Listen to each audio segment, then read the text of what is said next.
কবিতাৰ শিৰোনাম নিসংগতাবোৰ। কথা পৰিস্মিতা গগৈ। নিশাবোৰ মই বেয়া পাওঁ, গভীৰ নিশাবোৰতেই যে নিসংগতাবোৰে থিতাপি লয়। আন্ধাৰ ফালে ওলাই অহা হেঙুলি সুৰুজৰ অপেক্ষাতেই পাৰ কৰি দিওঁ প্ৰতিটো উজাগৰি নিশা। ভগ্ন হিয়াৰ ঠুনুকা সপোনবোৰেও নিশাবোৰতে হৃদয়ত হাহাকাৰ কৰে। নিশা গভীৰ হৈছে, তুমি চাগে ঘোৰ নিদ্ৰাত এতিয়া, পিছে মইহে দূৰ কৰিব পৰা নাই মোৰ এই দুচকুত জিলিকি ৰোৱা তুমিবিহীন যন্ত্ৰণাবোৰ। আজিকালি মই সপোনমোহত বাউলি হৈ নাথাকোঁ জানা।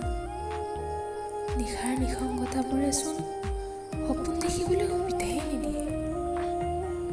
থাকক দিয়া মোৰ কথা, কিমান আৰু শুনিবা হৃদয়ৰ বেদনাবোৰ। তুমি সুখী হৈ থাকা চিৰদিন চিৰকাল এনেদৰে।